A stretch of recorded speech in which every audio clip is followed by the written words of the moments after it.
ታለቅስ ነበረ። ይህን ነው አባ ጊዮርጊስ ሐጻቤ ርሳቴ ይኩን አንብኪ ዘአንጸፍጸፈ፣ የተንጠበጠበው እንባሽ ለጎስቋላው ልጅሽ የኃጢአቴ መንጫ ይሁነኝ ብሎ እንደተናገረ እንባዋ ተሰፍሮ ተቆጥሮ በእግዚአብሔር ፊት ጽዋ ሆኖ ለእኛ ለምእመናን ዋጋ ያሰጥ ዘንድ ነው። ኋላ ኢትዮጵያ ስትደርስ ማረፊያ አታ የተቅበዘበዘችውን መልካም ርግብ ኦፍ ድንግል ማርያም ርግብ ሰናይት እመቤታችን እሷ ማደሪያ ማረፊያ ኢትዮጵያን አገኘች። ምክንያቱም አይጻዳተ ኢትዮጵያ ይደነግጻ ብሎ ዕንባቆም በትንቢቱ እንደተናገረ የኢትዮጵያ ድንኳኖች ይጨነቃሉ አለ። ድንኳን ያለው የኢትዮጵያውያን ልቡናቸው ፈሪሃ እግዚአብሔር ያለው ነው ማለቱ። የኢትዮጵያውያን ልቡናቸው ፈሪሃ እግዚአብሔርን የተሞላ ነው። ኢየሩሳሌም ልትገለው የምትሻውን ግብፅ ያልተቀበለችውን ኢትዮጵያ በፈሪሃ እግዚአብሔር ተቀበለችው። እንዲያውም ኢትዮጵያ ስትመጣ መጀመሪያ አንዲት ድሃ ከመሶባ ያላትን አንዲት እንጀራ ነው አቅርባ ያስተናገደቻት። እመቤታችንን አስተናግዳት ዋልድባ ብትሄድ ዛፉ ቅጠሉ ሁሉ በስስት፣ አክሱም ደብረ ዳሞ ብትሄድ በስስት፣ በደብረ ወገግ አቡነ ሳሙኤል ገዳም በደብረ አሰቦት ብትሄድ በስስት፣ ደብረ ሊባኖስ ብትሄድ ገና ሳይገደም ሳሩ ቅጠሉ እንጨቱ ሁሉ እመቤታችንን በስስት፣ በማኅደረ ማርያም ብትሄድ በዚህ በስስት፣ በመርጦ ለማርያም ብትሄድ በስስት ተቀበለቻት። ጣራ ገዳም ብትሄድ በስስት፣ በተድባበ ማርያም በወሎ በላሊበላ ሁሉ ይህን ሁሉ ረግጣለች።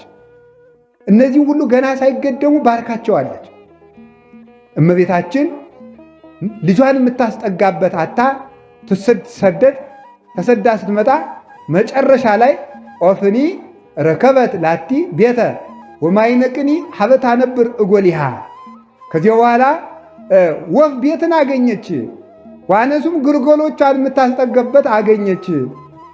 ምሷይ ከግዚኦ እግዚእ ኃያላን እናትህ ድንግል ማርያም መጠጊያ ለ3 ወር ከ10 ቀን መጠጊያ ጣና ቂርቆስን አገኘች። አዎ እዚህ አገኘች እመቤታችን። አዎ ኦፍኒ ረከበት ላቲ ቤተ ወማይነቅኒ ሀበታ ነብር እጎሊሃ። ዋኖስ ድንግል ማርያም ዋኖስ ግንብ ተወዳለች፣ እመቤታችንም ቤተ መቅደስ ተወዳለች። ቤተ መቅደስ የምትወድ እናትህ ግልገሎቿን ዮሴፍና ሰሎሜን የምታስጠጋበት ጣና ቂርቆስን አግኝታ እዚህ ተቀመጠች። እና አህያይቱ 3 ወር ከ10 ቀን ምሷይከ እግዚኦ እግዚእ ኃያላን እናትህ የተጠጋችበት ቁስቋም ደግሞ ይሄ መቅደስ ሆኖ ይኖራል። እውነት አሰብ እውነት ነው። አዎ እናቱ የተጠጋችበት አዎ ምሷይከ እግዚኦ እግዚእ ኃያላን የኃያላን አምላክ የሰራዊት ጌታ ቅዱስ እግዚአብሔር እናትህ የተጠጋችበት ጣና ቂርቆስ ደም በዛ። እዚህ የሕፃናቱን ሞት እያየች ደም በኢየሩሳሌም ደም በዛ፣ የሕፃናት ደም ፈሰሰ ያለች አልቅሳበት ነበርና ያ እናትህ እንባዋን ያለቀሰችባት ደም በዛ ቁስቋም ምሷይከ እግዚኦ ያንተ የቅዱስ ሥጋ መፈተቻ የክቡር ደም መሰጫ ሆና ለዘላለም ጸንታ ትኖራለች ብሎ ቅዱስ ዳዊት የተናገረላት ደብረ ቁስቋም የእግዚአብሔር መሠዊያ የእናቱ ሀገር የዮሴፍና የሰሎሜ መጠጊያ በሆነች በዚች በቁስቋም የሚኖሩ መናንያን ልታከብሩ የመጣችሁ እናንተም እድለኞች ናችሁና ይህን እድል የሰጠን መድኃኔ ዓለም ስሙ የተመሰገነ ይሁን። ኋላሳ ኦፍኒ ረከበት ላቲ ቤተ እናትህ ድንግል ማርያም በጣና ቂርቆስ 3 ወር ከ10 ቀን ከተቀመጠች በኋላ መልአኩ ቅዱስ ዑራኤል መጥቶ ከቅዱስ ገብርኤል ጋር ቅዱስ ገብርኤልም አይለይም ይወዳታል፣ ቅዱስ ሚካኤልም ይወዳታል አይለያትም። እነዚህ ሁሉ አሉ። አንዱ ስደቱን ይናገራል፣ አንዱ መልሱን። ስደቱን የተናገረ ቅዱስ ገብርኤል ነው። ሚጠቱን የተናገረ ደግሞ ዑራኤል ነው፣ ቅዱስ ዑራኤል ነው። ቅዱስ ዑራኤል ደግሞ መጥቶ በል እንግዲህ ታንስ ወነሳ ሕፃነ ወእሞ ወሁር ሀገረ እስራኤል እስመ ሞቱ ዘይሐስስዎ ለነፍሰ ዝህ ሕፃን የሕፃኑን ሰውነቱን ነፍሱን የሚሹት ሄሮድስ ከነ ሰራዊቱ ከነ ምቀኞቹ ሙቶ ነበርና። ተመልከቱ፣ አያችሁ ዲያብሎስ ክፉኛ ነው። ሊቁ ቅዱስ ዮሐንስ አፈወርቅ ይላል መልአኩ ቅዱስ ገብርኤል ለዮሴፍ ሲገለጥ ለሁሉም መልአክ አለው ይላል ተርጓሚ። ለሁሉም መልአክ አለው፣ ለክፉ ሰውም መልአክ አለው፣ ለበጎ ሰውም መልአክ አለው። ለዮሴፍ ገብርኤል ሲገለጥለት ለሄሮድስ ሳጥናኤል ተገለጠለት ይላል። እኩል በዚያው ሰዓት እኮ ነው፣ እኩል ሰዓት ሄሮድስን ይዞ ዲያብሎስ አይቴ ውእቱ ንጉሠ እስራኤል ዘተወለደ ያሉ ሲመጡ ሞኝ ነህ፣ ንጉሥ ሲነግስ ንጉሥ ሳይገል ይመስልሃል? በል ሕፃናትን ግደል ብሎ ሲገለጥ ደግሞ ቅዱስ ገብርኤል በል እነዚያን ደግሞ ሰብአ ሰገል መንገድ ለውጣችሁ ሂዱ፣ ዮሴፍን ደግሞ እናቱንና ድንግል ማርያምን ይዘህ ሂድ፣ ወሃሉ በህየ እስከ አመ እነግረከ፣ እኔ ተመለስ እስከምልህ ድረስ እዚያው ቁጭ በል፣ ከድንግል ማርያም ጋር ከወጣ እዚያው ቁጭ በል። እዚህ የገባችሁ መናንያንም እንግዲህ ክርስቶስ ና እስኪላችሁ ድረስ እዚያው ቁጭ በሉ። ከዚህ ገዳም ገብርኤል ውጡ ሳይል መውጣት ነውር ነው። ምንድነው ያለ? ሂድና እኔ ውጣ እስከምልህ ድረስ እዚያው ቁጭ በል አለው ቅዱስ ገብርኤል። እዚህ ቁጭ አለ። ዮሴፍ ቁጭ ስንት ዓመት ነው? እንዲሁ እኮ ይገርማል። 4 ዓመት ነው 5 ዓመት ነው አይታወቅም። እኔ እስከምነግርህ ነው ዝም ብሎ መጥቶ ቁጭ አለ። 3 ወር ከ10 ቀን ከተቆየች በኋላ እንሂድ አላት። አሁን እዚህ ሁሉ ያቺ ኤፍራታን ትመስለኛለች፣ ይቺ ቤተልሔም እያለች ስላየን በዚህ ቦታ ኤፍራታ እየተባለ የሚጠራ ቦታ አለ በዚህ በዙሪያው አላ አገሪቱን ይችንም ወዳታለች እመቤታችን፣ ደግሞ ያችንም አገሯ ናት ወዳታለች። አላ እንሂድ እንግዲህ አላት። አልሄድም፣ ያቺ ነፍሰ ገዳይ ሀገር ስለሆነች እኔ ወደዚያች ሀገር አልሄድም። ምክንያቱም ይቺ ሀገር ተቀብላኛለች፣ አንተንም ታመልካለች። ቀድሞም በብሉይ ኪዳን ስታመልክ ነበረ። እዚህ ደግሞ ጣና ቂርቆስ በብሉይ ኪዳን ብሉያቱ ሲተረጎምበት ታቦተ ጽዮን ስታርፍበት መስዋዕተ ወር ሲሰዋበት ስለነበር በብሉይም ሲያመልኩ የነበሩ ዛሬም እኔን ካንተ ጋር የተቀበለች ሀገር ስለሆነች ይችን ሀገር ጥዬ አልሄድም ማለት አለችው።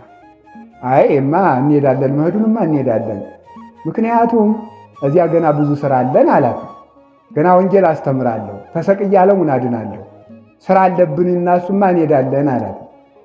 ባይሆን እንግዲህ አልሄድም ካልሽ ይችን ሀገር ለአንቺ ርስት አድርጌ እሰጥሻለሁ አለ። ይችን ሀገር እንግዲህ የአንቺ ርስት ናት፣ በአንቺ ስም ትጠራ፣ የአንቺ ማደሪያ ስትሆን አንቺም እናት ሁኛቸው፣ እነሱም ልጆች ይሁኑ ይሻላል። ርስት አድርገህ ከሰጠኝማ እሄዳለሁ አለች። እሺ አለች። ኋላ እመቤታችን ጣና ቂርቆስ ላይ ኢትዮጵያን በርስትነት ተቀብላ ተመለሰች።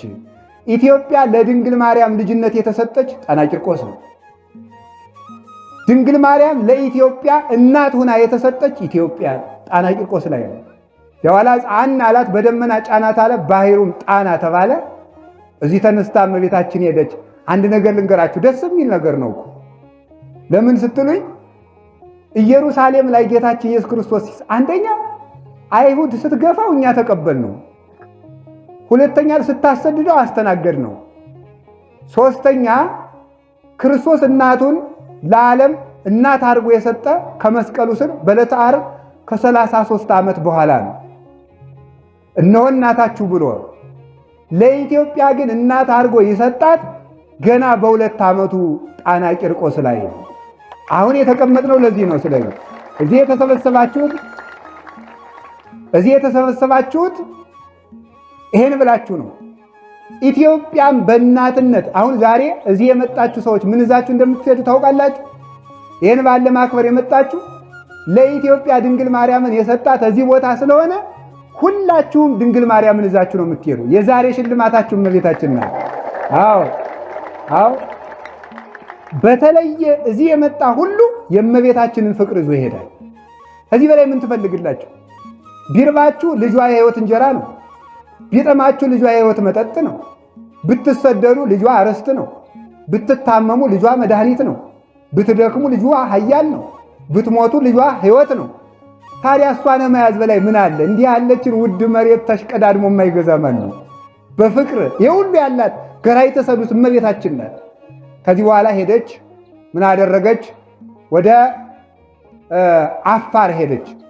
አፋር ኦፌር ማለት በግዕዝ ወርቅ ማለት ነው። አፋር ማለት ወርቅ ማለት ነው። የወርቅ ምድር ስለሆነ ግዕዝ ነው አፋር። በዚያ ሄደችና የአፋር ሰዎች እመቤታችን ስትሄድ